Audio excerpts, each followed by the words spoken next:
Halo, welcome back to my channel, Randy C. Ya, seperti biasa podcast monolog ngobrolin apa aja yang ada di dunia ini ya, anggap aja hiburan.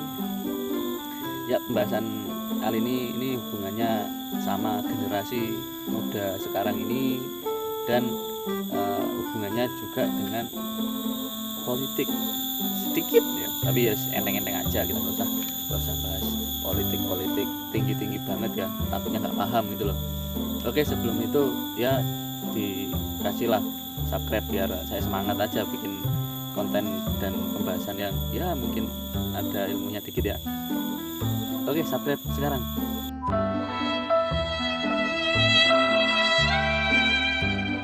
Tolong ini langganan yuk. Abis langganan nyalain lonceng sebelah sini. Cakep kan? Ya Udah gas ya, tetap kembali lagi dengan pembahasan yang tadi saya bilang, generasi muda dan politik. Nah, pertanyaannya itu apa? Apakah generasi sekarang itu berminat dengan dunia perpolitikan? Oke, saya jawab langsung, tidak berminat. Nah, kenapa? Pertanyaan lagi, kenapa? Anak muda itu hubungannya dengan keren dan yang asik gitu. Jadi perpolitikan dunia Wakanda itu, di negara Wakanda itu sama sekali tidak keren dan tidak asik. Iya, tidak keren dan tidak asik, serius. Apa? Dibilang prestasi? Enggak begitu ada sih, ya segitu-gitu aja kan. Terus dibilang ibarat ini ya sebagai anak muda sekarang menjabat sebagai petinggi ya, bilang gitu. Selain yang namanya prestasi, apa ya yang dikerenkan, apa yang murni keren ya, selain yang diada-adakan oleh media pesanan yang murni benar-benar prestasi. Oh, ini membanggakan, bisa ditunjukkan ke orang lain. Yang selama ini kan yang sering pamer-pamer kan cuma afiliator judi kan.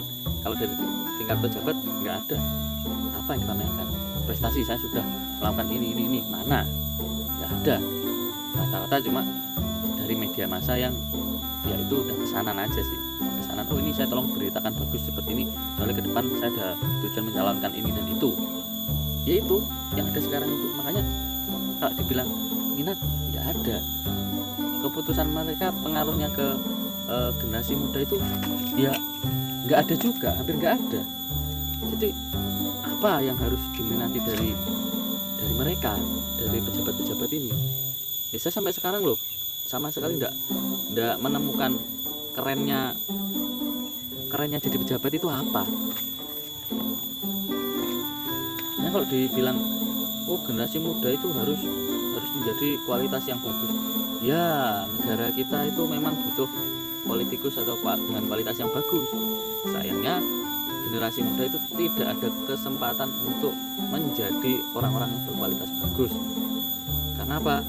Ya itulah, tahu sendiri, kita kalah sama generasi old yang kolot dan tidak berprestasi menurut saya. Selain mereka mengandalkan media massa yang gimana ya? Yes, buat mendongkrak tetap media massa, soalnya dari prestasinya nggak ada sih.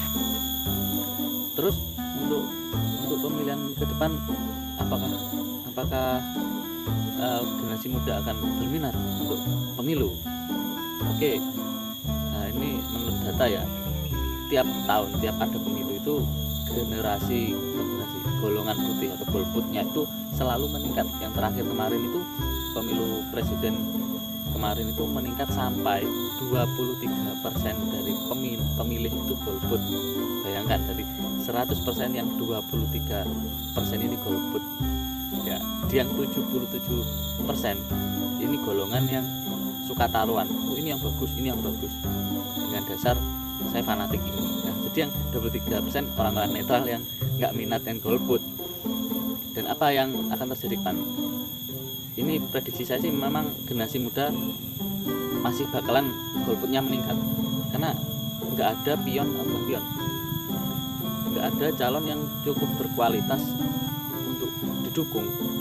Jadi kalau nanti golputnya meningkat. Saya nggak kaget sih, karena memang nggak menarik, nggak asik. Apa-apa di Amit aja kalau tingkat kekayaan itu cuma di untuk pejabat itu tetap cuma ada di kalangannya. Kalangan itu masih lingkup keluarga, saudara, itu yang kaya.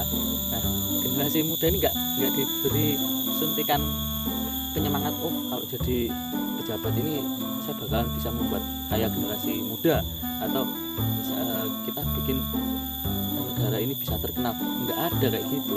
Jadi kayak yang terjadi sekarang ini mumpung saya menjabat, saya akan manfaatkan semaksimal mungkin untuk apa namanya, untuk aku kaya, keluargaku kaya, seperti itu. Jadi kalau generasi muda bilang oh ini nggak keren, yang seperti itu nggak keren. Jadi jangan terlalu berharap lah kalau ke depan ini generasi muda ini bakalan minat ke dunia politik ya. Tapi kalau generasi muda kan ke depan, generasi muda bakalan lebih banyak ya tidak berminat politik, otomatis pesaing politik kita akan sedikit, dan cara menggaitnya ya sasarannya jangan sasaran generasi tua, karena generasi tua bakalan mati juga orang-orangnya. Mulailah memilih generasi muda, entah itu cara menggaitnya terserah lah ya. Tapi untuk sekarang sudah mulai melek ini ya, si pejabat-pejabat tua ini melek gimana caranya mengiklankan diri lewat media sosial, entah itu jadi YouTuber atau gimana. Pejabat-pejabat YouTube itu sudah teknik yang bagus, udah kelihatan. Yang masih menggunakan koran, bukan koran sih ya, media massa yang ya sejenisnya koran itu bakalan tergeser, apalagi kalau nggak punya prestasi. Kalau saya ini generasi tengah-tengah, dibilang muda nggak muda, dibilang tua ya nggak tua, tapi saya melek. Saya juga golongan putih, nggak minat dengan politik, nggak minat terjun. Gimana ya, kekecewaan pribadi aja sih dengan kualitas yang ada sekarang. Ya semoga lah diampuni lah kesalahan-kesalahan mereka ini, ya sengaja atau tidak sengaja ya. Oke, itu aja dari saya. Generasi muda masih bakalan banyak yang golput. Serius, ini prediksi saya sebagai new mind. Oke, salam dari Randy sih. Tetap main aman ya bos, jangan dibikin bentrok, jangan terlalu fanatik dengan pilihanmu.